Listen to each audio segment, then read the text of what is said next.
مضل له ومن يضلله فلا هادي له ونشهد أن سيدنا وسندنا وحبيبنا وطبيبنا وطبيب أرواحنا محمدا عبد الله ورسوله هو الذي لا ضد له ولا ند له لا مثل له ولا مثيل له ولا كفيل له أحدا صمدا لم يلد ولم يولد ولم يكن له كفوا أحد أما بعد فقد قال الله تعالى في كلامه المجيد والفرقانه الحميد أعوذ بالله من الشيطان الرجيم بسم الله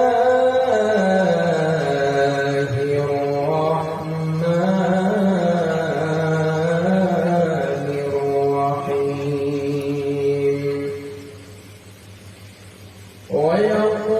ويقولون متى هذا الوعد إن كنتم صادقين قل إنما العلم عند الله وإنما أنا نذير مبين وقال تعالى في موضع آخر أعوذ بالله من الشيطان الرجيم يا أيها الذين آمنوا لا تقربوا الصلاة وأنتم سكارى حتى تعلموا ما تقولون وقال تعالى في موضع آخر أعوذ بالله من الشيطان الرجيم أحسب الناس أن يتركوا أن يقولوا آمنا وهم لا يفتنون وقال النبي صلى الله عليه وسلم بعثت أنا والساعة كهاتين وضم السبابة والبسطى وقال تعالى في شان حبيبه إن الله وملائكته يصلون على النبي يا أيها الذين آمنوا صلوا عليه وسلموا تسليما اللهم صل على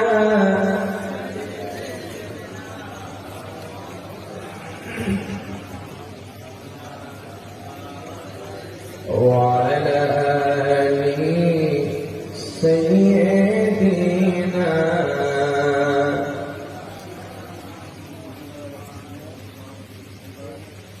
যাদের হৃদয়ে আছে আল্লাহর ভয়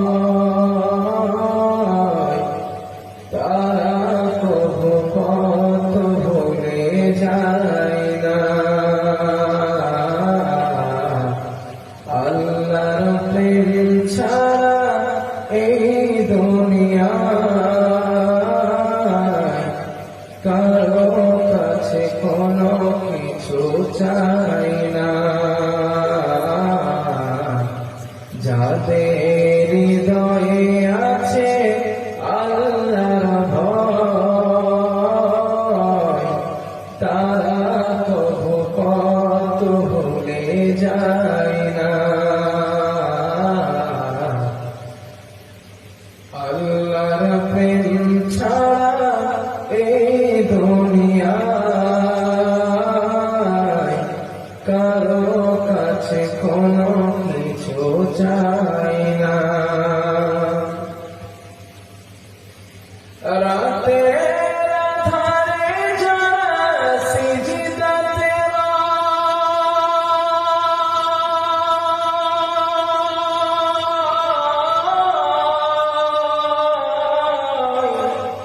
দু চোখের আঁসুতে নদী যেন বয়। রাতের আঁধারে যারা সিজদাতে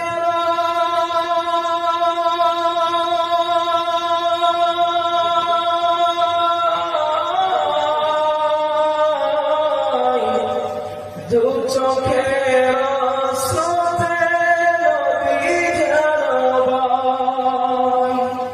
ছলনার হাত ছানি যত আসো, ছলনার হাত ছানি যত আসো, পিছনে ফিরেও সে তাকায় না।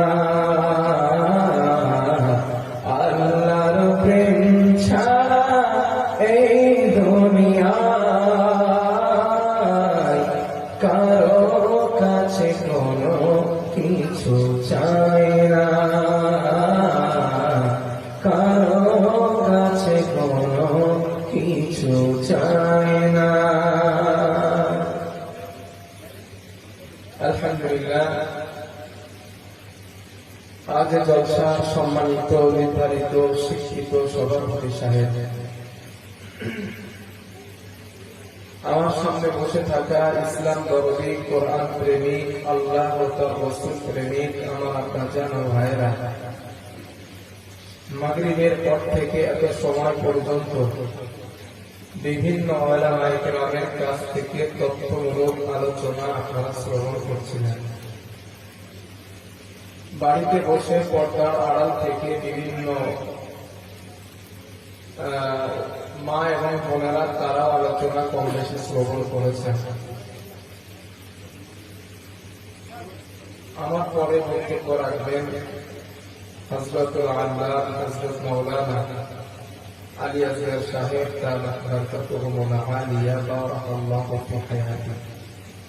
হুজুর আপনাদের সামনে আসবেন এবং কথা বলবেন। আমি আমার নির্দিষ্ট সময় মতে যতটা সময় আমার জন্য এস্টাবলিশ করা হয়েছে, কমিটিরা আমার জন্য সময় নির্দিষ্ট করেছেন, আমি সেটা উপরে ভিত্তি করে কিছু কথা আপনাদের সঙ্গে শেয়ার করছি। ওমা তাওফীকি ইল্লা বিল্লাহ, রব্বি শরহ লি সাদরি ওয়া ইয়াসসির লি আমরি ওয়াহলুল উকদাতাম মিন লিসানি ইয়াফকাহু কওলি। ربي زدني علما ربي يسر ولا تعسر وتعمم بالخير। সম্মানিত আমার আব্বাজান ও ভাইরা, রাত এখন 2:30। এখন অরিজিনালি কিন্তু ঘুমের সময়, ঠিক তো চাচা ভাই? এখন ঘুমের সময় তো আপনারা এরপরেও বেশ কয়েকজন মানুষ আমার সামনে বসা, আপনারা বসে আছেন। আপনাদের উদ্দেশ্য একটা, যে ওলামায়ে কেরাম যাদেরকে দাওয়াত করা হয়েছে ওনাদের কাছ থেকে কোরআন হাদিসের কিছু কথা শুনবেন, এতটুকুই না। বসে থাকার বিনিময়ে আপনাদেরকে টাকা দেওয়া হবে এমন কোন ব্যাপার না। তো যেহেতু আপনারা কষ্ট করে রাত জেগে বসে আছেন, আমি চেষ্টা করছি কিছু কোরআন এবং হাদিস থেকে নিগুড় তথ্য আপনাদের সামনে পরিবেশন করার, ইনশাআল্লাহ। তবে যে হাদিসগুলো আমি বলার চেষ্টা করছি, আল্লাহ যদি বলার বাস্তবতার সঙ্গে আপনারা হাদিসগুলোকে একটু মেলাবেন। আজ আমি আপনাদের সামনে কথা বলতে চাচ্ছি, সেটাও বলে দেই। আমার আলোচনার সাবজেক্ট হবে আজ কিয়ামত হবার আগের আলামত। কিয়ামতের মাত্র একটা দিন হবে, ওই হবার আগে যেইগুলো ঘটবে সেইগুলোই হবে আজ আমার আলোচনা। আশা করছি মোটামুটি একটা হাদিস থেকে একটা ধারণা পাবেন ইনশাআল্লাহ। তো আমরা আলোচনার প্রথমে, যেহেতু আল্লাহ সুবহানাহু ওয়া তাআলা এতটা রাত পর্যন্ত আমাদেরকে এখানে বসিয়ে রেখেছেন এবং কোরআন শোনার সুযোগ করে দিয়েছেন, ওই আল্লাহ সুবহানাহু ওয়া তাআলাকে প্রাণ খুলে উচ্চ আওয়াজে অন্তর থেকে, হৃদয়ের অন্তরের অন্তরস্থল থেকে হৃদয় নিংড়ানো ভালোবাসা নিয়ে বলিষ্ঠ কণ্ঠে এক বাক্যে সকলে মিলে আমরা পড়ছি আলহামদুলিল্লাহ। আরেকটু আওয়াজ করে বলছি আলহামদুলিল্লাহ। দো জাহানের বাদশাহ হাবিবনা সানাদনা হাবিবে কুলুবিনা নবীর প্রতি জানাচ্ছি দরুদ ও সালাম, পড়ছি সাল্লাল্লাহু আলাইহি ওয়াসাল্লাম, সাল্লাল্লাহু আলাইহি ওয়াসাল্লাম।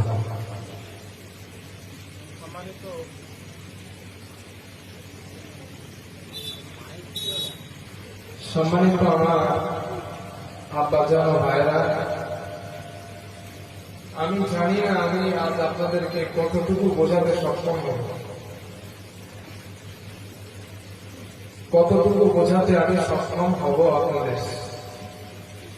কারণ যেহেতু রাত অনেকটাই গভীর। সূরা আন-নাবা 30 নম্বর পারা, আল্লাহ বলেন ওয়াজআলনাল লাইলা লিবাসা ওয়াজআলনান নাহারা মাআশা ওয়াজআলনা নাওমাকুম সুবাতা। আমি আল্লাহ রাতকে আচ্ছাদন দিয়ে ঢেকে দিয়েছি, দিনকে করেছি তোমাদের জন্য কর্মক্ষেত্র, আর রাতের বেলা আমি তোমাদের জন্য ঘুমকে করেছি শান্তির বাহন। আল্লাহ রাত বানিয়েছেন আমাদের ঘুমানোর জন্য, আর দিনটা বানিয়েছেন সারাদিন আমরা কাজকাম করব, ব্যবসা বাণিজ্য করব, রুজি উপার্জন করব। সূরা আজ-জুমা বলে কোরআন একটা সূরা আছে। আমার সামনে যত মানুষ বসে, আমি সকলের কাছে হাত জোর করে অনুরোধ করছি, আমি যে কথাগুলো আল্লাহ আমার মুখ থেকে বার করছেন, আমার কথা থেকে একটু মনোযোগ দেন প্লিজ। আমি এই মাহফিলটাকে শুধু ধর্মীয় জলসা মনে করি না, প্রত্যেকটা মাহফিলকে আমি একটা ক্লাস মনে করি, একটা ক্লাসের কেন্দ্র মনে করি। কারণ আমার উদ্দেশ্য থাকে আমার শ্রোতাদের বোঝানো, যেন তারা আমার কাছ থেকে কিছু নিয়ে বাড়ি যেতে পারে। এই জন্য প্লিজ আপনারা মনটা আমার দিকে একটু রাখেন। সূরা আজ-জুমা বলে কোরআন শরীফের একটা সূরা আছে। ওই সূরার ভিতরে আল্লাহ বলেন ফাইদা কুদিয়াতিস সালাত, যখন তোমাদের নামাজ শেষ হয়ে যায়, ফান্তাশিরু ফিল আরদ, তোমরা জমিনে ছড়িয়ে পড়ো। কেন? আবতাগু মিন ফাদলিল্লাহ, তোমার রব তোমাদেরকে যে রুজি দান করেছেন, যাকে চাকরি দিয়েছেন চাকরির কাজে যাও, যাকে ব্যবসা দিয়েছেন ব্যবসার কাজে যাও, যাকে বিজনেস দিয়েছেন বিজনেসের কাজে যাও, যাকে দোকান পাশারির কাজ দিয়েছেন দোকান পাশারির কাজে যাও, যাকে জমিন চাষ করার জন্য দিয়েছেন জমিন চাষ করার কাজে যাও। আবতাগু মিন ফাদলিল্লাহ, তোমার রবের দেওয়া রুজি তোমরা অন্বেষণ করো।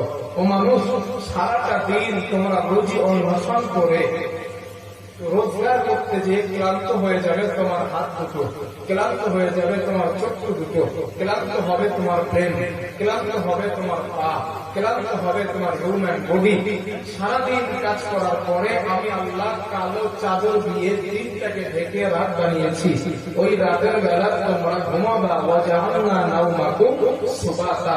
ওই ঘুমের ভিতরে আমি আল্লাহ এমন শান্তি রাখছি, সারাদিন সারাটা রাত ঘুমাবা, সারা রাত ঘুমের ভিতরে সমস্ত ক্লান্তি দূর করে সকাল বেলা সুস্থ মানুষ করে আমি আল্লাহ তোমাকে জাগিয়ে দেই।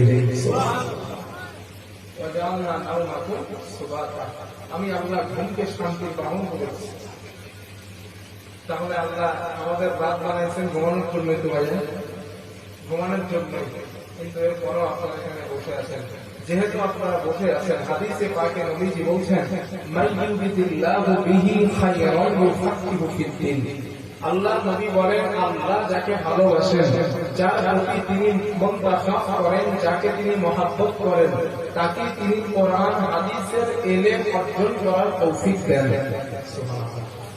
এতটা রাত আপনারা কষ্ট করে বসে আছেন, আল্লাহ তাদেরকে ভালোবাসেন না হলে সম্ভব না। কারণ হাদিসে নবী বলছেন, আল্লাহ যারা ভালোবাসেন তাকে তিনি কোরআন হাদিসের ইলম অর্জন করার তৌফিক দেন। যেহেতু আল্লাহ ভালোবাসেন, সেহেতু আপনার এখানে আসতে সক্ষম হয়েছেন। যেহেতু আল্লাহ আপনাদের ভালোবেসেছেন, কথাগুলো একটু মন দিয়ে শুনুন। আল্লাহ আমাদের শোনার এবং বোঝার তৌফিক দেন, বলেন আমিন। আর জোরে বলেন আল্লাহুম্মা আমিন। আজ আমি কিয়ামতের মাঠ হবার আগে যেইগুলা ঘটবে, এইগুলা আমি এক এক করে আপনাদেরকে হাদিস থেকে বলি, একটু মন দিয়ে শুনুন। আমরা এখানে যত মানুষ বসা, আমরা সবাই একদিন মরে যাব, তাই তো ভাইয়া? মরে যাব। মরে যাওয়ার পর আমাদেরকে রেখে আসা হবে আলামে বারজাখ, কবরের ভিতরে, কবর জগতে। নির্দিষ্ট কাল একটা আমরা কবরে থাকবো। সেই কবর থেকে আল্লাহর হুকুম হলে আমরা হাসরের মাঠে উঠব। একটা দিন হবে বিচারের, একটাই দিন। ওই দিনটা কতদিন? কোরআনে আল্লাহ বলেন, 50,000 সানা মিম্মা তাউদ্দুন। 50,000 বছরের একটা লম্বা দিন, কিয়ামতের মাঠটা।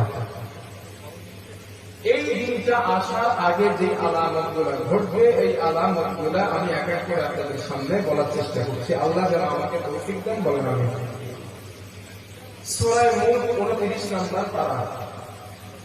আল্লাহ বলেন, ওয়ায়াকুলুনা মাতা হাযাল ওয়াদু ইন কুনতুম সাদিকিন। মক্কা কাফেরেরা আল্লাহর নবীকে প্রশ্ন করত, মুহাম্মদ সাল্লাল্লাহু আলাইহি ওয়াসাল্লাম, তুমি তো বলছো কিয়ামত হবে, হিসাব দিতে হবে, জবাব দিতে হবে, উঠতে হবে, হাসর হবে। ওই দিনটা কবে, ওইটা আমাদেরকে একটু বলো। প্রশ্ন করছে নবীকে কারা? একটু জবাব দেন, কারা? কাফেররা। রাসূল করিম সাল্লাল্লাহু আলাইহি ওয়াসাল্লাম কোনো জবাব দিলেন না, কারণ তিনি আল্লাহর কাছ থেকে জবাব আসার অপেক্ষা করছেন। আল্লাহ কোরআনে বলেন, মা ইয়ানতিকু আনিল হাওয়া ইন হুয়া ইল্লা ওয়াহয়ুন ইউহা।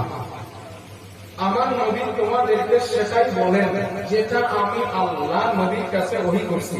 সুবহানাল্লাহ। ওহী ছাড়া আমার নবী একটা কথাও বলেন না। যেটা আমার নবীকে ওহী করা হয়, ওটাই আমার নবী তোমাদেরকে বলেন। ঠিক নবীজি ওহী আসার অপেক্ষা করলেন। আল্লাহ তাআলা ওহী নাযিল করে বললেন, নবী আপনি ওই কাফেরদের জবাব দেন, কুল ইন্নামাল ইলমু ইনদাল্লাহ। তাফসীরের ভিতরে আছে ইন্নামাস সাআতি ইনদাল্লাহ। কিয়ামত কবে হবে, কোন দিনে হবে, এটা জানেন একমাত্র, জোরে বলেন, আল্লাহ। কিয়ামত কবে হবে পৃথিবীর কোন নবী জানেন না, কোন ওলি জানেন না, কোন পীর জানেন না, কোন আলেম জানেন না, কোন মুহাদ্দিস জানেন না, কোন সাধারণ মানুষ জানেন না। কোন দিনে কিয়ামত হবে এটা জানেন একমাত্র, জোরে বলেন, আল্লাহ। এই পর্যন্ত বক্তব্য আপনারা বুঝতে পারছেন? Very good. আরেকটা কথা বলেন, 4 ইমামের এক ইমাম, ইমাম মালিক রাহমাতুল্লাহ আলাইহি, নামটা আমরা সকলেই শুনেছি। আমাদের চার ইমামের এক ইমাম, ইমাম মালিক রাহমাতুল্লাহ আলাইহি। আমাদের ইমাম, আমরা যার মাযহাব মানি, ইমামে আযম আবু হানিফা রাহিমাহুল্লাহ, ওনার মাযহাব অনুসরণ করি। কিন্তু ইমাম মালিক রাহমাতুল্লাহ আলাইহি উনি আল্লাহর কাছে সব সময় দোয়া করতেন। কি দোয়া? মাতা আমুতু, আল্লাহ আমি কবে মারা যাব, এইটা আপনি আমার একটু বলে দেন। কেন এই দোয়া করতেন তিনি? এই জন্য করতেন, মদিনার বাইরের মানুষগুলো ইমাম মালিক রাহমাতুল্লাহ আলাইহিকে পেরাপেরি করত, জবরদস্তি করত যে ইমাম মালিক আপনি শুধু মদিনায় থাকেন, মদিনার বাইরে যান না। আপনি তো মদিনার বাইরে আসলে আপনার কাছ থেকে দিনের কিছু কথা আমরা জানতে পারতাম, কারণ আপনি বড় আলেম, আপনি বড় মুহাদ্দিস আলেম, আপনি একজন ফাকিহ, আপনি একজন মুহাদ্দিস, আপনি বাইরে আসেন না কেন? আপনি আমাদেরকে একটু বলেন।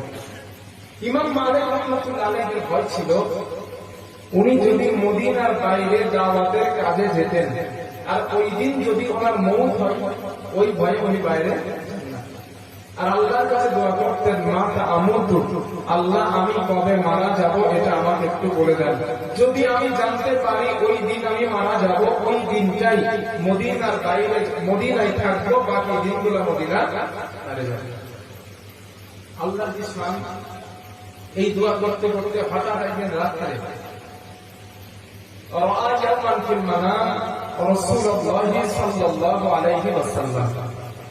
একদিন সপ্ত যুগে নবীজির সাথে আর ইমাম মালিকের সাথে সাক্ষাৎ হয়ে যায়। ইমাম মালিক রাহমাতুল্লাহ আলাইহি নবীজিকে প্রশ্ন করলেন, মাতা আমুতু ইয়া রাসূলুল্লাহ, ও আল্লাহর নবী আপনি আমারে বলেন আমি কবে মারা যাব। নবীজি মুখে কোনো জবাব দিলেন না। রাসূলুল্লাহ হাতের 5 আঙ্গুল উঁচা করলেন। আরাহু ফিল মানাম খামসাতা আসাবিয়া, নবী হাতের 5 আঙ্গুল উঁচা করে ইমাম মালিককে দেখালেন। ইমাম মালিক রাহমাতুল্লাহ আলাইহির ঘুম ভেঙে যায়। সকালবেলা শাগরেদকে জিজ্ঞাসা করলেন, শাগরেদ আমি ষষ্ঠ যুগে নবীজির সঙ্গে সাক্ষাৎ হলো, আমি নবীজিকে এই প্রশ্ন করলাম, নবী হাতের 5 আঙ্গুল দেখালেন, এর ব্যাখ্যা কি? শাগরেদ বলছেন, হুজুর আপনি জানেন না, আমি জানি কেমন। আপনি আলেম হয়ে জানেন না, আমি কি করে বলবো? ইমাম মালিকের জামানায় বেঁচেছিলেন, এখানে যারা ওলামায়ে কেরাম আছেন জানবেন, সবচেয়ে বড় তাবিঈ কারো ইমামুল মুআজ্জিরিন আল্লামা ইবনে সিরিন রাহমাতুল্লাহ আলাইহি। খাদেমকে বললেন ইমাম সিরিনের কাছে যাও। সিরিনের কাছে পাঠানো হলো। ইমাম সিরিনি রাহমাতুল্লাহ আলাইহির সঙ্গে সবচেয়ে কথাটা বলা হলো।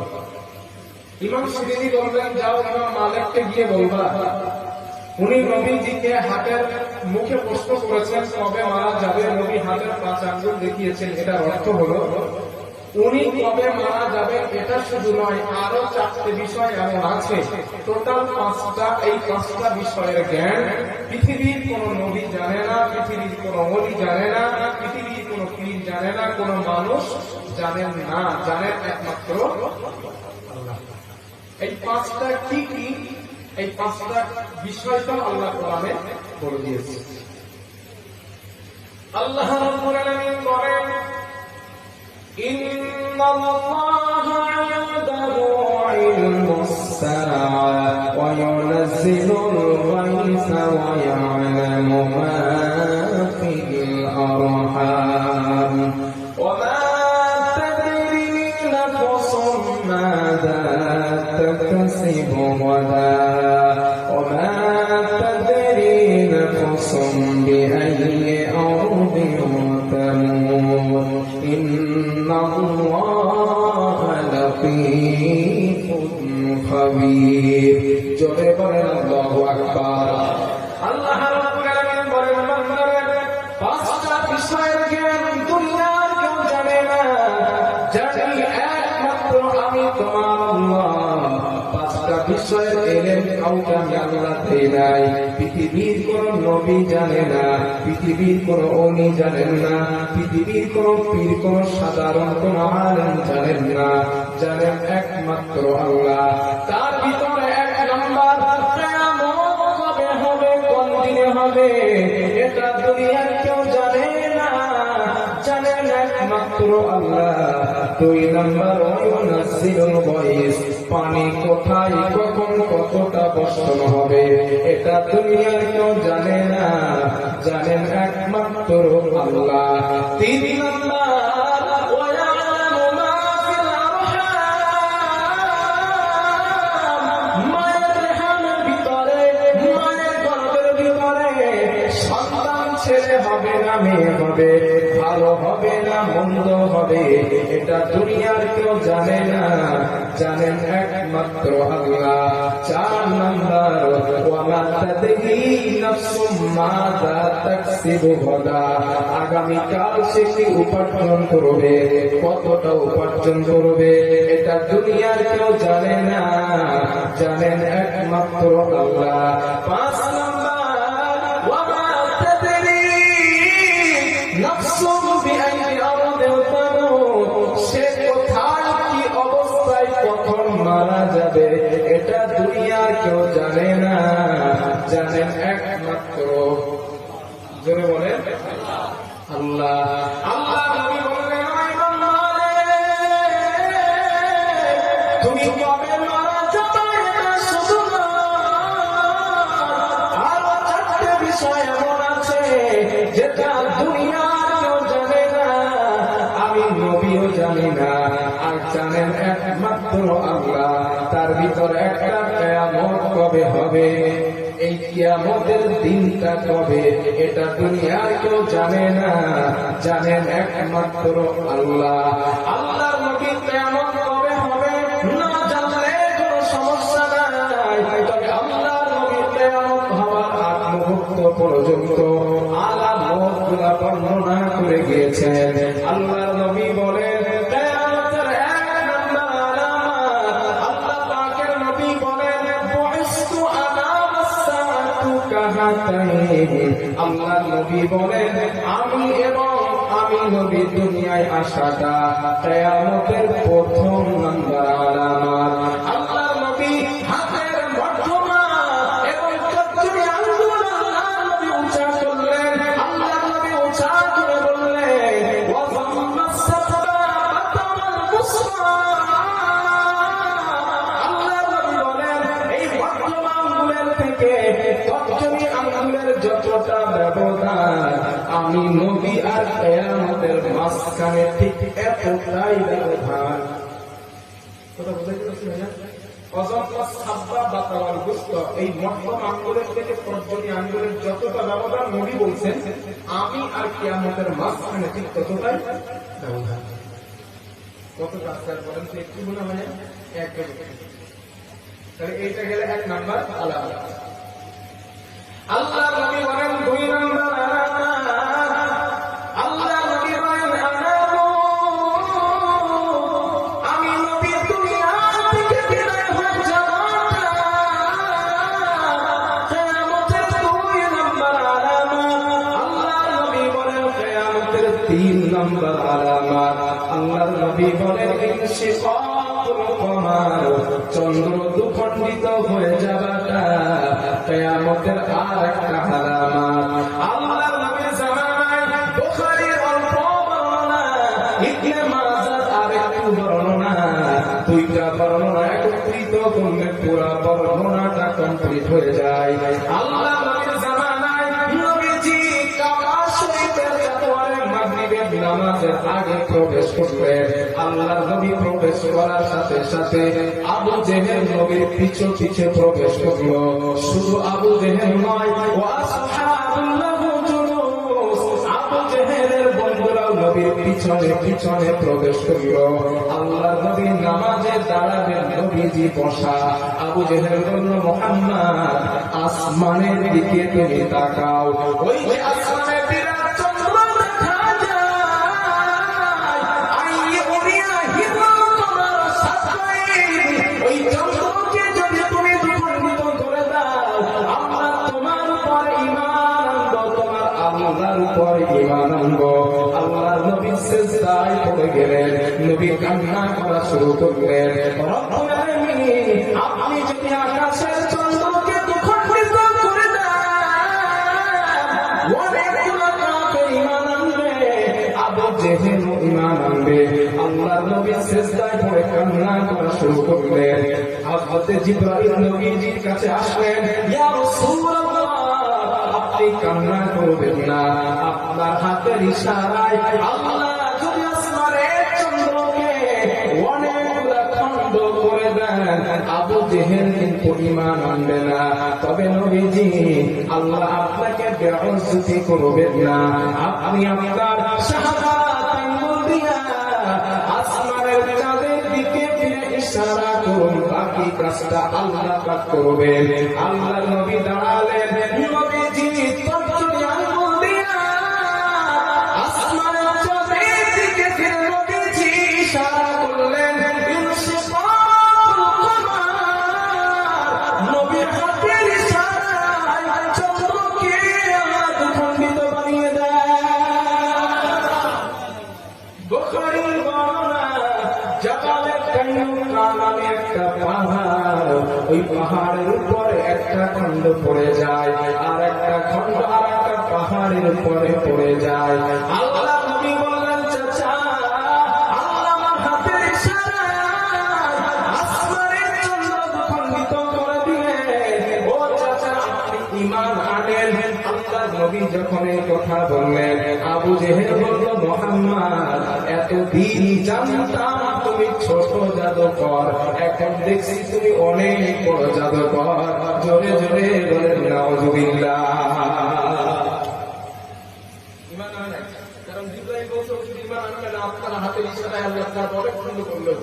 বুখারী শরীফের হাদিস। ইবনে মাজাহ এসে একটু লম্বা বুখারী পেয়েছে, দুইটা আলোচনা একসাথে করলে পুরো আলোচনাতে কমপ্লিট হবে। আল্লাহ কোরআনে বলেন, ইকতারাবাতিস সাআতু ওয়ানশাক্কাল কমার। আল্লাহ বলেন, চন্দ্র দ্বিখণ্ডিত হয়ে গিয়েছে, কিয়ামত কাছে এসে গেছে। আল্লাহ নবী 1400 বছর আগে বলেন, ইনশিকাকুল কমার, চন্দ্র দ্বিখণ্ডিত হয়ে যাওয়াটা কিয়ামতের আর একটা আলামত। এবার আল্লাহ আমাকে বলেন, এই আলামতটা হবে না হয়ে গেছে? এটা হবে না হয়ে গেছে? এরপর আল্লাহ নবী বলেন, 4 নম্বর কিয়ামতের আলামত, সায়াতি আলান নাসি জামান দাজ্জালুনা কাযাবুন। আল্লাহ নবী বলেন, কিয়ামতের আগে, ওয়াজিলাম দাজ্জাল আসার আগে মিথ্যা মিনি দাজ্জালের আবির্ভাব তোমরা দেখতে পাইবা। এর মানে হলো মিথ্যা নবুয়তের দাবিদার তোমরা দেখতে পাইবা। আল্লাহর নবীর জামানায় মুসাইলামাতুল কাযযাব মিথ্যা নবুয়তের দাবিদার, পাকিস্তানের গুরুদাসপুরে মিথ্যা নবুয়তের দাবিদার, তলহা নামে এক ব্যক্তি মিথ্যা নবুয়তের দাবিদার, সাজিয়া নামে এক নারী মিথ্যা নবুয়তের দাবিদার। বর্তমান বাংলাদেশে যারা রমরমা বাজার, গোলাম মোহাম্মদ কাদিয়ানী মিথ্যা নবুয়তের দাবিদার। বলেন, এই বাংলাদেশ আমি তো যাই ফেরকাত মাহফিল করতে, ওর একটা রমরমা বাজার আছে বাংলাদেশ। তমাম পৃথিবীর উলামায়ে কেরাম একমত, গোলাম মোহাম্মদ কাদিয়ানী কাফের, ওর অনুসারী যারা তারাও কাফের। কেন কাফের? কারণ আমার নবীকে তারা শেষ নবী মানে না।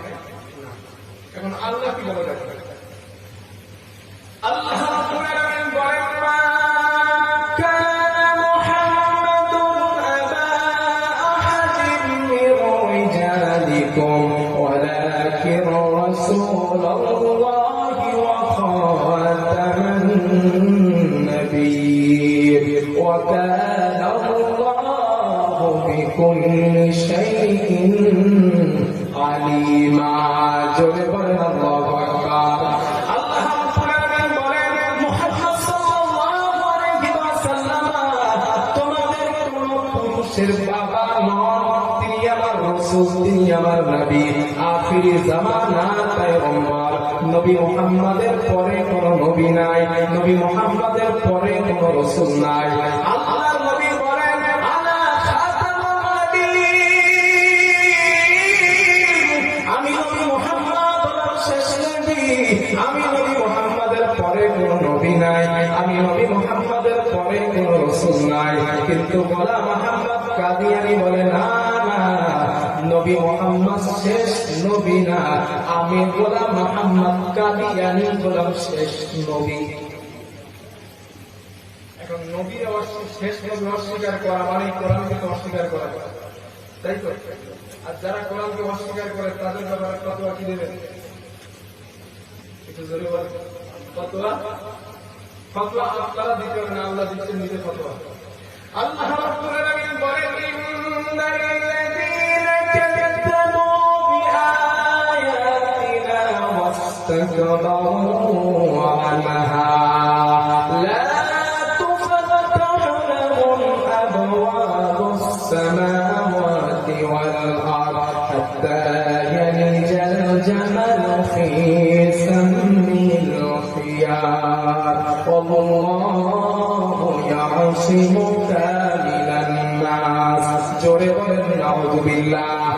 আল্লাহ তাআলা বলেন, নিশ্চয় যারা আমার এই কোরআনের আয়াতকে অস্বীকার করলো, কাযযাবু বিআয়াতিনা, আমার এই আয়াতগুলোকে অস্বীকার করলো, আমি তাদের জন্য আসমান জমিনের কোন বরকতের দরওয়াজা খুলব না এবং তারা জান্নাতেও যাবে না। আল্লাহ বলেন, কোরআনের আয়াত অস্বীকারকারীদের জন্য জান্নাত কতটা কঠিন যাওয়া শোনো। হাত্তা ইয়ালিজাল জামাল ফি সাম্মিল খিয়ার, আল্লাহ বলেন সূচের ছিদ্র দিয়ে উৎস গমন করা যেমন সম্ভব। যারা কোরআনের আয়াতগুলোকে অস্বীকার করে তাদের জান্নাতে যাওয়াটাও তেমন অসম্ভব। সুস্থ আপনারা চেনেন, মহিলারা দেখা দেখা যায়। আল্লাহ বলেন জামাল মানে উট, হাত্তা ইয়ালিজাল জামাল ফি সাম্মিল খিয়ার, আল্লাহ বলেন সূচের ছিদ্র দিয়ে উৎস গমন করা যেমন কঠিন অসম্ভব, যারা কোরআনের আয়াত অস্বীকার করে ওদের জান্নাতে যাওয়াও তেমন অসম্ভব। এখন আপনারা বলেন, সূচের ছিদ্র দিয়ে যাদের একটু চোখের সমস্যা সুতো করাইতে পারে না, তাই তো ভাইয়া? সুতোই দিতে পারে না ঠিক মতো, এখানে দিতে গিয়ে ওখানে দেয়, দিতেই পারে না। তাহলে সূচের ছিদ্র দিয়ে উট গমন করা সম্ভব না। তাহলে ওই যারা কোরআনের আয়াত অস্বীকার করে তথা কাদিয়ানী সম্প্রদায়ের আল্লাহর জান্নাতে যাওয়া এমন অসম্ভব। আর যারা জান্নাতে যাবে না তারা কই যাবে? জোরে বলেন, জাহান্নামে। কারণ কিয়ামতের দিন দুইটা দল হবে, ফারিকুন ফিল জান্নাতি ওয়া ফারিকুন ফিস সাঈর। একটা দল জান্নাতি আর একটা দল জাহান্নামী। তাহলে জান্নাতে যদি না যায় যাবে কোথায়? জাহান্নামে। আর আল্লাহ বলছেন আমি জাহান্নাম তৈরি করেছি কাদের জন্য? কাফেরদের জন্য। ফাত্তাকুন নার, ও মানুষ জাহান্নাম থেকে বাঁচো। আল্লাতী ওয়াকুদুহান নাস ওয়াল হিজারা, যে জাহান্নামের ইন্ধন হবে মানুষ আর পাথর। উইদ্দাত লিল কাফিরিন, এই জাহান্নামটা আমি কাফেরদের জন্য বানিয়েছি। তাহলে কাফেররা যাবে জাহান্নামে। তাহলে আল্লাহ বলছেন যারা কোরআনের আয়াত অস্বীকার করে ওরা জান্নাতে যাবে না, আর জান্নাতে না গেলে যাবে ওই জাহান্নামে। আর জাহান্নামে যাবে কারা? কাফেররা। তাহলে আল্লাহ নিজেই ফতোয়া দিচ্ছেন আমার নবীরে যারা শেষ নবী না মানে তারা, এটা মোল্লাদের ফতোয়া না, আলেমদের ফতোয়া না, আল্লাহ স্বয়ং ফতোয়া। কথা বলে বুঝতে হবে? আল্লাহ নিজেই বলছেন গোলাম মুহাম্মদ কাদ যারা নবীর শেষ নবী মানে না তারা। এই জন্য আল্লাহ নবী বলেন সায়াতি আলাল নাসি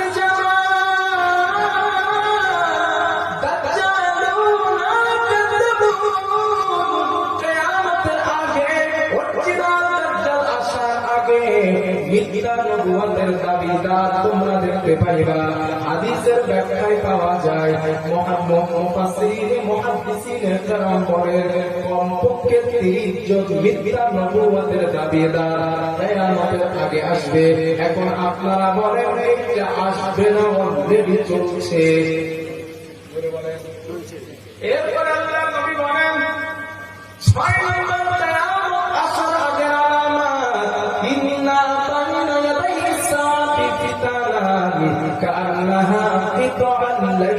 মুসলিম। আল্লাহ নবী বলেন কিয়ামত আসার আগে অন্ধকার মাহফুজের মতো ফিতনা দুনিয়ার জমিনে তোমরা দেখতে পাইবা। অন্ধকার ভয়ঙ্কর ভয়ঙ্কর ফিতনা দুনিয়ার জমিনে তোমরা দেখতে পাইবা। আল্লাহর নবী ইন্তেকাল হয়ে যাবার পর দুনিয়ার ফিতনার আবির্ভাব শুরু হয়ে যায়। আল্লাহর নবী চলে যাবার পর মুসলিম জাহানের প্রথম খলিফা হযরত আবু বকর সিদ্দিক রাদিয়াল্লাহু তাআলা আনহু 2 বছর 6 মাস খলিফার আসনে ছিলেন। ওনার জামানায় ফিতনার আবির্ভাব শুরু হয়ে যায়। হযরত আবু বকরের জামানায় কিছু মুসলমান বলল, আমরা আল্লাহর নবীর জামানায় উটের যাকাত দিতাম, উটের রশিদারও যাকাত দিতাম। আজ আল্লাহর নবী যেহেতু নাই, আমরা উটের যাকাত দেব না, উটের রশিদারও যাকাত দেব না। এই কথাটা হযরত আবু বকর সিদ্দিক রাদিয়াল্লাহু তাআলা আনহুর কানে চলে আসলো। হযরত আবু বকর বললেন, আয়ামতু সিদ্দিক ওয়া আনা হাইয়ুন, আমি আবু বকর জীবিত থাকতে দ্বীনের কোনো ক্ষতি হবে, আমি আবু বকর সেটা হতে দেব না। আল্লাহর নবীর জামানায় উটের যাকাত যারা দিত, উটের রশিদার যাকাত যারা দিত, ওরা যদি উটের যাকাত দিতে অস্বীকার করে, আমি আবু বকর তাদের বিরুদ্ধে যুদ্ধের ঘোষণা করলাম। শক্ত হাতে হযরত আবু বকর ফিতনারে কন্ট্রোল করলেন। ও ডেপুটের ভাইয়া, ও ডেপুটের ভাইয়া, একটু ইকোটা একটু কম দাও, হালকা একটু ইকোটা কমিয়ে দাও।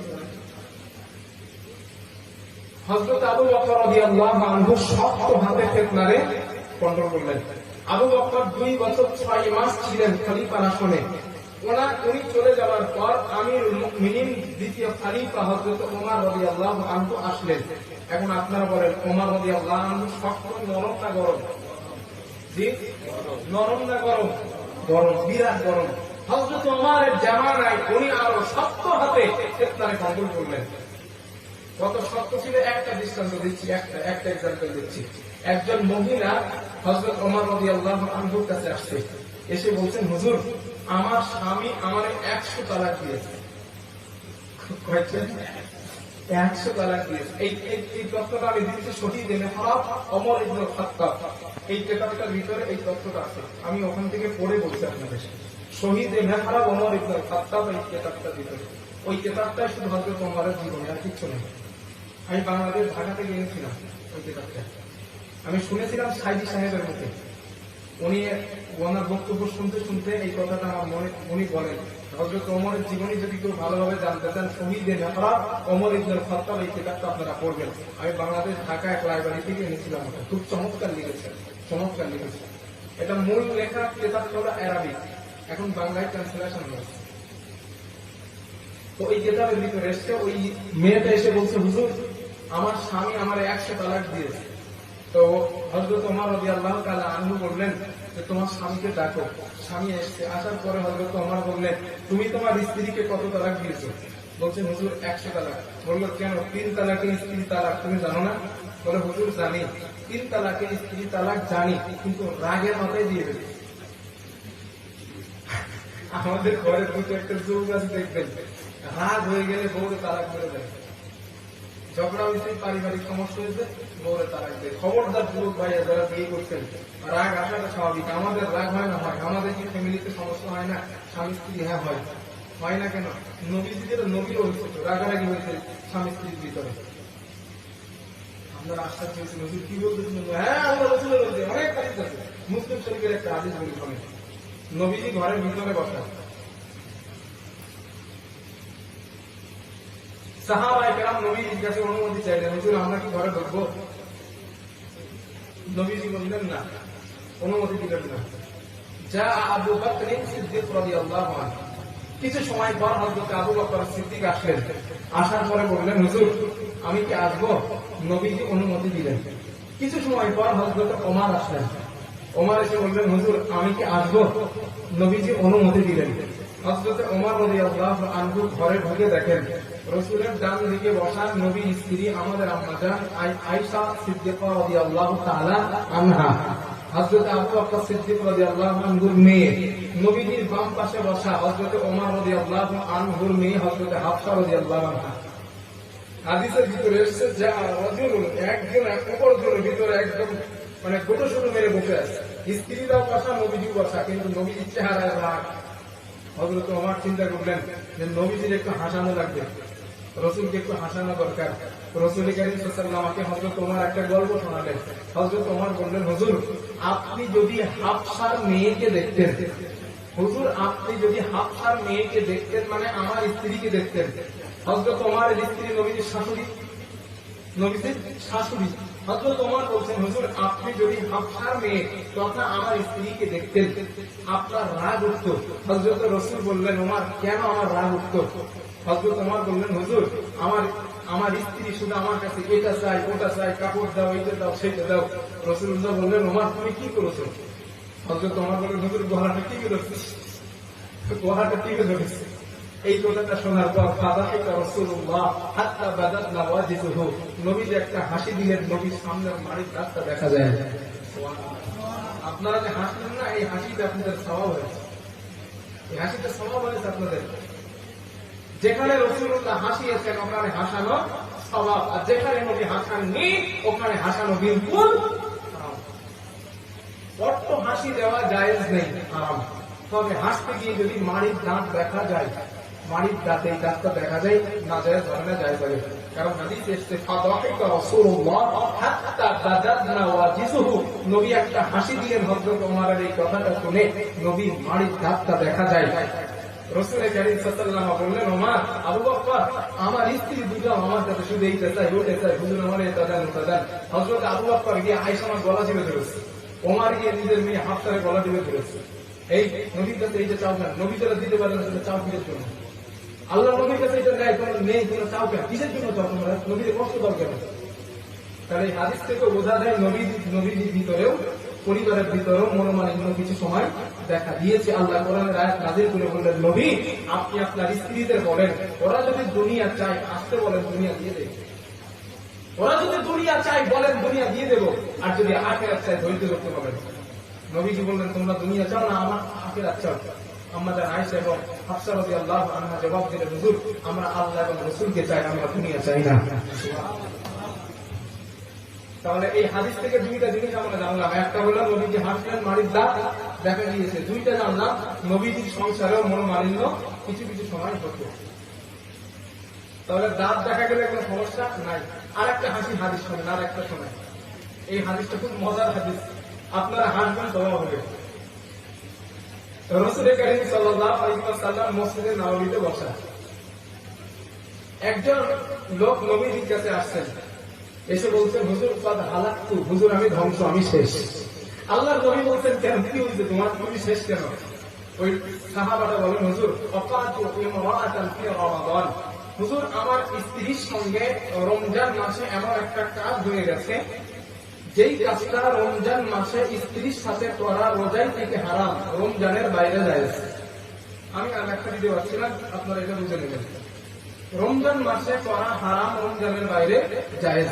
হুজুর এই কাজটা আমি আমার স্ত্রীর সাথে করে ফেলেছি, কথা হালাক, হুজুর আমি শেষ, আমি ধ্বংস। নবীজি বললেন, হ্যাঁ মিয়া কি বলো তুমি এক কাজ করো। কেন, কি করবো হুজুর?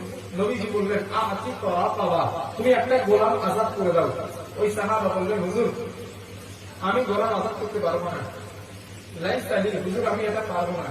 নবীজি বললেন, তাহলে এক কাজ করো, সুম শাহরাইনি মুতাতাবিআইন, এক টানা 7টা রোজা রাখো। ওই সাহাবা বললেন, হুজুর লা আস্তাতিউ, এটাও পারবো না। ওই নবীজি বললেন, তাহলে 3 নম্বরে আরেকটা কাজ করো। কি হুজুর? তুমি এক কাজ করো, গোলাম আজাদ করতে পারবো না, 30টা রোজা রাখতে পারবো না, তাহলে তুমি এক কাজ করো, 7টা মিসকিন খাও। ওই সাহাবা বলছেন, হুজুর লা আস্তাতিউ, হুজুর এটা তো মোটেই পারবো না, গোলাম আজাদ করতে পারবো না, 30টা রোজাও রাখতে পারবো না, মিসকিনও খাওয়াইতে পারবো না, হুজুর 3টার মধ্যে একটা করতে পারবো না। ঠিক এমন অবস্থায় আল-মিকদাল মানে ঝুড়ি, এক ঝুড়ি খেজুর আল্লাহর নবীর কাছে হাজির আসলেন। আল্লাহর নবী জিজ্ঞেস করলেন, আইনা সাইল, ওই লোকটা কই, যে আমার প্রশ্ন করছিল ওই লোকটা কই? ওই সাহাবা হাত উঠাচ্ছে, হুজুর এই তো আমি, এই তো আমি। আল্লাহর নবী বলছেন, এদিকে আসো। আসার পরে বললেন, এক কাজ করো, এই এক ঝুড়ি খেজুর তুমি বাড়ি নিয়ে যাও, তোমার বাড়ির আশেপাশে সব থেকে যারা গরিব তাদের সাদগা করে দিবা, তোমার সাদগা আদায় হয়ে যাবে। ওই সাহাবা বলছেন, হুজুর আমার থেকে গরিব কাউকে দিব? নবীজি বলছেন, হ্যাঁ তোমার থেকে গরিব কাউকে দিব। বলেন, আল্লাহি লা বাবা তাইহা হুজুর, আল্লাহর কসম বলছি, আমার পরিবারে আমার থেকে গরিব আমাদের বাড়ির আশেপাশে আর কেউ নাই। রাসূলুল্লাহ এই কথাটা শোনার পর ফাদাহিকা রাসূলুল্লাহ হাত্তা বাদাতনা ওয়াজিজুহু, নবীজি একটা হাসি দিলেন, নবীর মানিক দাঁত দেখা গেল। জোরে বলেন সুবহানাল্লাহ। আল্লাহর নবী বললেন ফাআনতুম ইযান নাও, তোমরা বাড়ি গিয়ে খাও, তোমরা সবাই মিলে খাও, আল্লাহ হয়ে যাবে। সুবহানাল্লাহ। নবীর জীবনের মজার ঘটনা এইগুলো পরিবারকে গিয়ে শোনাইবেন। আমরা তো শুধু শোনাই সিনেমা নাটকের গল্প, শোনাবেন পরিবার, হাসবেন, স্বভাব হবে, ওই হাসিতে স্বভাব হবে, হাসবেন। এই ছিল নবীর হাসি। তো হযরত ওমর রাদিয়াল্লাহু তাআলা আনহু ওই স্বামীকে বলছেন, তুমি রাগের মাথায় তোমার স্ত্রীকে 100 তালাক দিয়ে ফেলেছ, 3 তালাকে স্ত্রী তালাক পায়, আর তুমি ইসলামকে বিকলঙ্কিত করার জন্য, ইসলামের ভিতরে ফিতনা লাগানোর জন্য 100 তালাক রাগের মাথায় দিয়েছ না, 3 তালাকে তোমার বউ তালাক, বাকি 97 তালাক তোমার পিঠে চাবুক করবে, রেডি হবে। সুবহানাল্লাহ বলেন। এই ছিলেন হযরত ওমর, শক্ত হাতে ইসলামের ফিতনারে কন্ট্রোল করলেন, ফিতনা ঢুকতেই দেন না। কিন্তু দুঃখের বিষয়, হযরত ওমর রাদিয়াল্লাহু আনহুকে শহীদ করার পর শান্ত মেজাজের মানুষ, ভদ্র স্বভাবের মানুষ, তৃতীয় খলিফা হযরত উসমান গনি রাদিয়াল্লাহু আনহু যখন খলিফার আসনে বসলেন, ওনার এই ভদ্রতার সুযোগ ছিল একজন বেঈমান, ওর নাম হলো আব্দুল্লাহ ইবনে সাবা। এই ইতিহাসটা আমি সঠিক আপনাদের শোনাই, তাহলে আলোচনাটা বুঝবেন। হযরত উসমান রাদিয়াল্লাহু তাআলা আনহু খলিফা হওয়ার পর আব্দুল্লাহ ইবনে সাবা নামে ওই বেঈমান মুসলমানদের কাছে আসলেন, আসার পরে বললেন, ও মুসলমানেরা, আমি আব্দুল্লাহ ইবনে সাবা উসমানের হাতে হাত দিয়ে কলেমা পড়ে মুসলমান হতে চাই, তবে আমার মুসলমান হওয়াটা ঘরের ভিতরে হবে না, কাবার মসজিদে নববীর চত্বরে লক্ষ লক্ষ মানুষের সামনে আমার ইসলাম কবুল করাটা হবে, কারণ আমি একজন গোষ্ঠীর নেতা, আমি যদি মুসলমান হয়ে যাই অনেকগুলা আমার সঙ্গে ঈমান আনবে। এই কথাটা হযরত উসমান রাদিয়াল্লাহু তাআলা আনহুর কানে চলে যায়। হযরত উসমান বললেন, ঠিক আছে, আমি আব্দুল্লাহ ইবনে সাবাকে লক্ষ লক্ষ মানুষের সামনে মুসলমান বানাবো। হযরত উসমানের হাতে হাত দিয়ে ওই আব্দুল্লাহ ইবনে সাবা লক্ষ লক্ষ মানুষের সামনে মুসলমান হলো। কিন্তু তার মুসলমান হওয়ার পিছনে ভয়ঙ্কর চক্রান্ত কাজ করেছে, ভয়ঙ্কর চক্রান্ত কাজ করলো। কয়েকটা দিন চলে যাবার পর ওই আব্দুল্লাহ ইবনে সাবা মুসলমানদেরকে ডেকে বলল, ও মুসলমানেরা, তোমরা উসমানকে কেন খলিফা বানালে? মুসলমানেরা বলবেন, কেন? উসমানের ভিতরে তো যোগ্যতার কোনো কম নাই, আল্লাহর নবীর 2টা মেয়ের জামাই, শুধু তাই না, অর্থের দিক থেকে উসমান অনেক উন্নত, শুধু তাই না, আশারায়ে মুবাশশারা সাহাবাদের ভিতরে একজন, শুধু তাই না, উসমান রাদিয়াল্লাহু আনহু জ্ঞানের দিক থেকে অনেক ঊর্ধ্বে, এই জন্য আমরা তাকে খলিফা নির্বাচন করলাম। আব্দুল্লাহ ইবনে সাবা বলল, ও মুসলমানেরা, তোমরা তো এটা জানো না, আব্দুল্লাহ ওই উসমান রাদিয়াল্লাহু তাআলা আনহুর ভিতরে স্বজন প্রীতি দেখা দিয়েছে। জোরে জোরে বলেন নাউযুবিল্লাহ। মুসলমানেরা আশ্চর্য হয়ে বলল, আব্দুল্লাহ ইবনে সাবা কেমন করে তার ভিতরে স্বজন প্রীতি দেখা দিয়েছে, তুমি আমাদের বলো। ওই আব্দুল্লাহ ইবনে সাবা কৌশল করে বলল, আপনারা বলেন আমিরে মুআবিয়া রাদিয়াল্লাহু তাআলা আনহু, উনি উসমান রাদিয়াল্লাহু আনহুর নিজের আত্মীয়, আমিরে মুআবিয়াকে অমুক জায়গার গভর্নর উসমানী বানিয়েছেন, আল্লাহর নবীর জামাই হযরত আলী রাদিয়াল্লাহু আনহুকে কেন বানান নাই? আলী সম্পর্কে তো আল্লাহর নবী বলেছেন, আনা মদিনাতুল ইলম ওয়া আলিয়্যুম বাবুহা, আমি নবী ইলমের শহর, ওই শহরের দরওয়াজা হলো আমার আলী। ওই আলীকে উসমান খলিফা না বানায়া উসমান নিজের আত্মীয় আমিরে মুআবিয়াকে বানালো। মুসলমানদের ভিতরে প্রশ্ন লাগলো, তাই তো, কথা তো ঠিক খারাপ না? ডিভাইডের সৃষ্টি হলো। ডিভাইডেড হওয়ার পর আব্দুল্লাহ ইবনে সাবা নিজের ব্যক্তিত্ব খাটিয়ে দল পাকাতে শুরু করলো। উসমান রাদিয়াল্লাহু আনহুর বিরুদ্ধে। এই কথাটা উসমানের কানে যখন চলে যায়, টোটাল মক্কা এবং মদিনা থেকে উসমান রাদিয়াল্লাহু আনহু আব্দুল্লাহ ইবনে সাবাকে অপসারণ করলেন সিরিয়ার কোন জায়গায়। সিরিয়ার ওখানে যাওয়ার পর নিজের ব্যক্তিত্ব খাটিয়ে দল তৈরি করলো। জুম্মার নামাজের দিন হযরত উসমান রাদিয়াল্লাহু তাআলা আনহু মসজিদের মেম্বারে দাঁড়িয়ে খুতবা তিনি পেশ করছেন। এমন তো অবস্থায় একজন বেঈমান দাঁড়িয়ে বলল, উসমান উসমান, আমরা আপনাকে খলিফা মানি না, আপনি মেম্বার থেকে নেমে যান। হযরত উসমান বললেন, কেন তোমরা আমাকে খলিফা মানো না? ওই বেঈমান বলল, উসমান, তোমার ভিতরে স্বজন প্রীতি দেখা দিয়েছে, এই জন্য আমরা আপনারে খলিফা মানি না। এই কথাটা শোনার পর হযরত উসমান রাদিয়াল্লাহু আনহু মেম্বারের উপরে বেহুশ হয়ে পড়ে যান। হযরত উসমানকে বেঈমানেরা ধরে ঘরের ভিতরে বন্দী করলো। পানি দেওয়া বন্ধ করে দেওয়া হলো, খাবার দেওয়া বন্ধ, মসজিদের নববীতে যাওয়াটাও বন্ধ। হযরত উসমান রাদিয়াল্লাহু আনহুর ঘরটা বেঈমানেরা ঘেরাও করে ফেলেছে। হযরত উসমানের হুঁশটা ফিরে আসার পর জানালার ফাঁক দিয়ে দেখলেন অনেকগুলো বেঈমান তরবারি, ধনুক, ধনুক এবং বন্দুক নিয়ে ঘরটা ঘেরাও করে ফেলেছে। ওই বেঈমানদের সঙ্গে অনেকগুলা মুসলমানকে দেখা যায়। হযরত উসমান দুইজন মানুষকে দেখার পর চোখের পানি আর রাখতে পারলেন না। আল্লাহর নবীর দুইজন জলিলুল কদর সাহাবা হযরত তালহা এবং হযরত জুবাইর রাদিয়াল্লাহু তাআলা আনহুমা রাদিয়াল্লাহু আলাইহিম আজমাইন, দুইজন সাহাবাকে দেখে চোখের পানি আর রাখতে পারলেন না।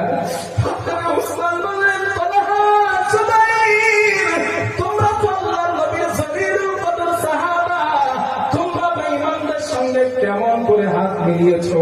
তোমাদের কি মনে নাই আল্লাহর নবী বলেছিলেন, কে আছো ওই মসজিদে নববীতে কিছুটা জায়গা ক্রয় করে দিবা, আমি রাসূলুল্লাহ তার জন্য, আল্লাহ তার জন্য জান্নাতে জায়গার ব্যবস্থা করে দেবেন। আমি উসমান কয়েক হাজার দিরহাম দিয়া মসজিদে নববীতে জায়গা ক্রয় করে দিয়েছিলাম। ও তালহা, জুবাইর, আজ মসজিদের নববীতে আমার যাওয়াটা বন্ধ হয়ে গেল, কিন্তু তোমরা একটা বার প্রতিবাদ করলে না। ও তালহা, জুবাইর, তোমাদের কি মনে নাই আল্লাহর নবী বলতেন, ওই রুমা নামক কূপটাকে আছো ক্রয় করে দিবা, আমি রাসূলুল্লাহ বলছি আল্লাহ তার জন্য জান্নাতের ভিতরে স্পেশাল একটা কূপের ব্যবস্থা করে দেবে। ও তালহা, জুবাইর, আমি উসমান অনেকগুলা দিরহাম দিয়া বেঈমানের কাছ থেকে রুমা নামক কূপটা ক্রয় করে মুসলমানদের পানি খাবার ব্যবস্থা করে দিয়েছিলাম, কিন্তু আমার কি কপাল, আমি উসমান ঘরের ভিতরে বন্দী, একদম পানি আমার দেওয়া হয় না। আমি উসমান, আমার জন্য খাবার দেওয়া বন্ধ, পানি দেওয়া বন্ধ, কিন্তু তোমরা কোনো প্রতিবাদ করলা না। ও তালহা, জুবাইর, আমি উসমান তোমাদের কাছে অপরাধী হয়ে গেলাম। একটা দুইটা দিন নয়, কোন বর্ণনায় 19 দিন, কোন বর্ণনায় একটানা 40টা দিন হযরত উসমান ঘরের ভিতরে বন্দী। আল্লাহর নবীর দুইজন স্ত্রী, আমাদের আম্মা জান হযরত আয়েশা এবং হযরত সুফিয়া, এই দুইজন স্ত্রীর কানে এই সংবাদটা চলে যায়। হযরত সুফিয়া রাদিয়াল্লাহু আনহা এক পেয়ালা পানি সঙ্গে নিয়ে উসমান রাদিয়াল্লাহু তাআলা আনহুর সাথে দেখা করতে আসছে।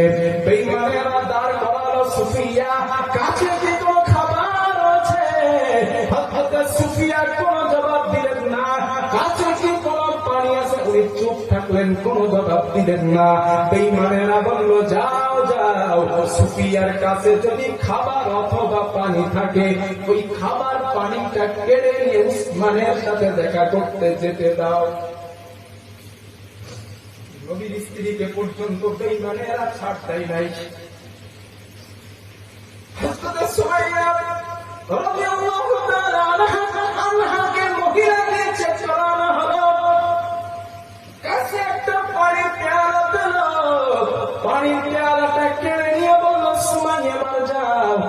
উসমানের সাথে দেখা করতে যাও। হযরত সুমাইয়া বললেন, উসমান, বেঈমানরা তোমার বিরুদ্ধে কঠিনভাবে চক্রান্ত করেছে, অপেক্ষা করো, অবশ্যই আল্লাহ তোমাকে বিজয় দান করবেন। হযরত উসমান রাদিয়াল্লাহু আনহু 40টা দিনের মাথায় হযরত উসমানের একজন স্ত্রী ছিল, ওর নাম ছিল নায়েলা। ওই নায়েলা স্ত্রী বললেন, স্বামী, একটুখানি অপেক্ষা করুন, আপনার জন্য পানি আনতে পারি কিনা দেখি। নায়েলা ঘরের বাইরে চলে যান, এক মুখ পানি নিয়ে আসতেন হযরত উসমানের সাথে দেখা করার জন্য।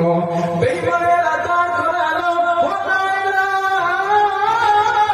কাছে কি কোনো খাবার আছে? হযরত নায়েলা কোনো জবাব দিলেন না। কাছে কি কোনো পানি আছে? নায়েলা কোনো জবাব দিলেন না। একজন বৃদ্ধা বেঈমান বলল, নায়েলা, মুখের ভিতরে পানি আছে কিনা চেক করো। মুখের ভিতর থেকে পানিটা ফেলে দেওয়া হলো। ও নায়েলা, এবার স্বামীর সঙ্গে দেখা করতে যাও, স্বামীর সঙ্গে দেখা করতে যাও। হযরত নায়েলা উসমানের কাছে আসলেন, স্বামী, আপনার জন্য এক পেয়ালা পানি আনছিলাম, বেঈমানরা ওই পানিটা আমারে আনতে দেয় নাই। হযরত উসমান বললেন, নায়েলা,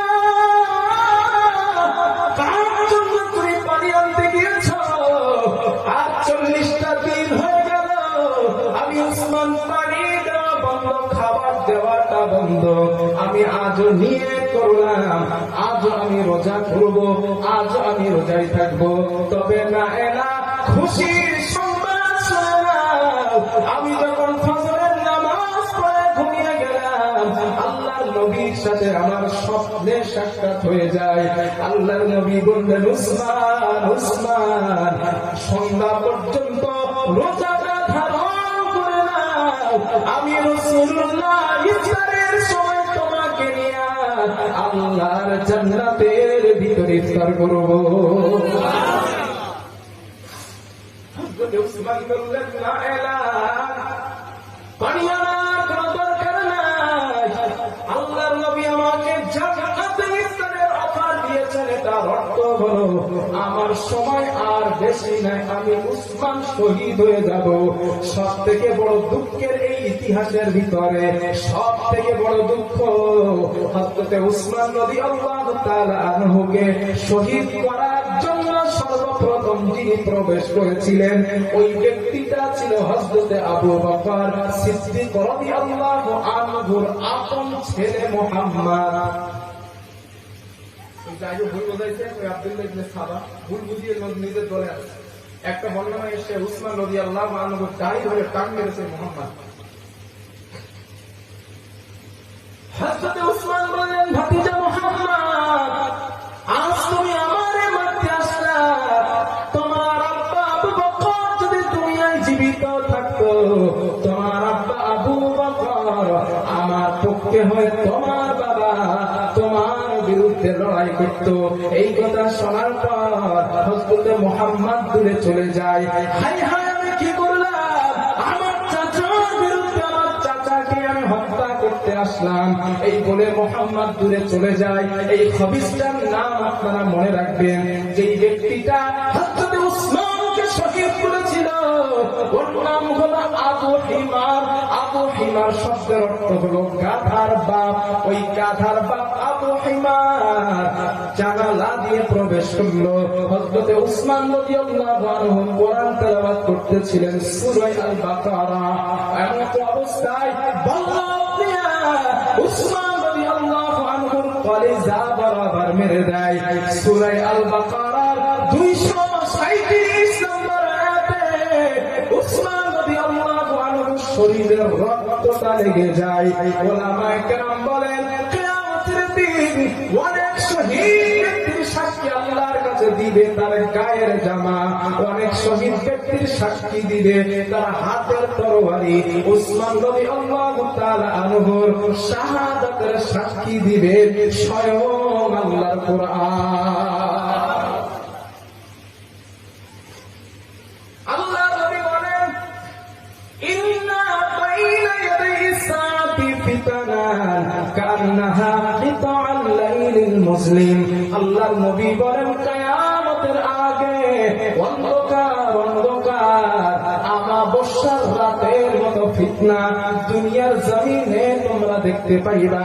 হযরত উসমান রাদিয়াল্লাহু তাআলা আনহু হত্যাকাণ্ডটা ওই জামানার সবথেকে বড় ফিতনা।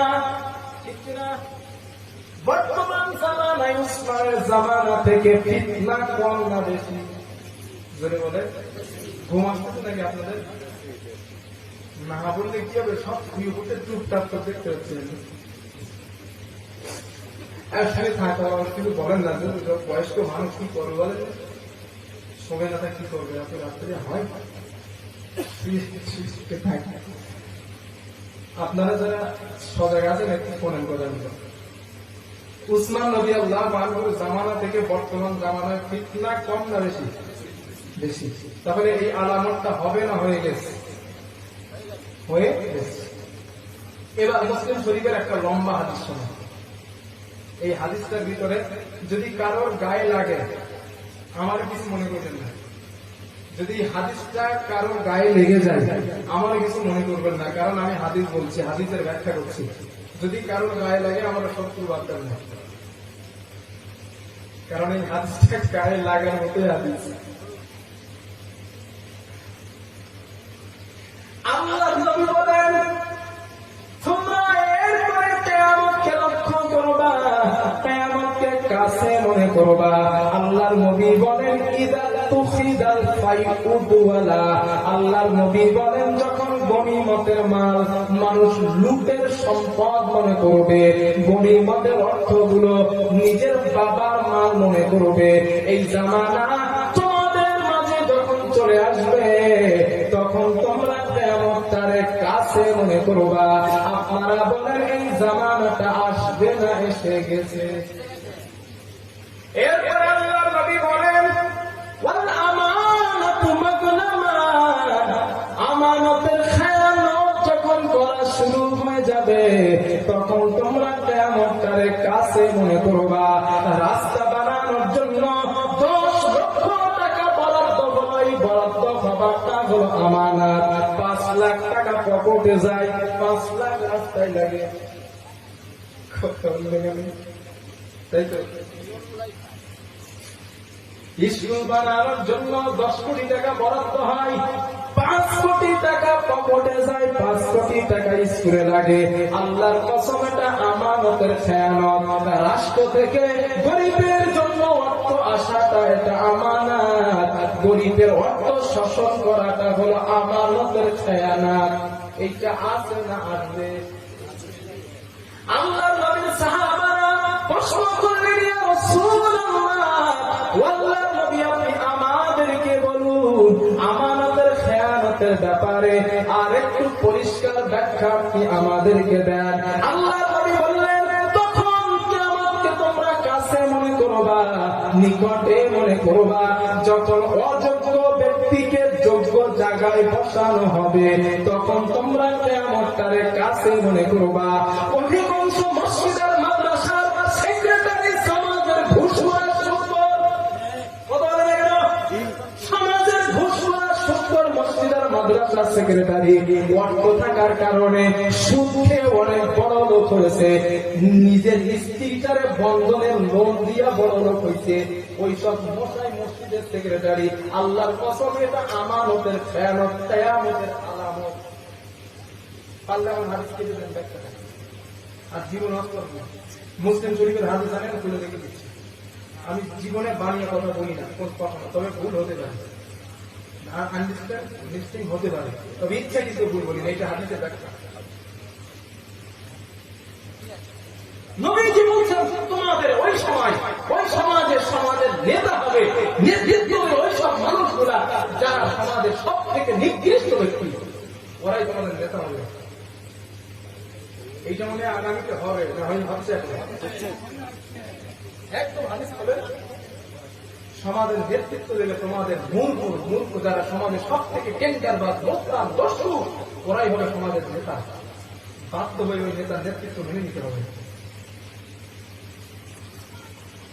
হ্যাঁ একটু কষ্ট হবে, এই কথাগুলো হজম করতে কষ্ট হবে, কিছু করার নাই। হাদিস বলছে রাগ করলে আমার উপরে রাগ হবে না, রসুলের উপরে রাগ হবে।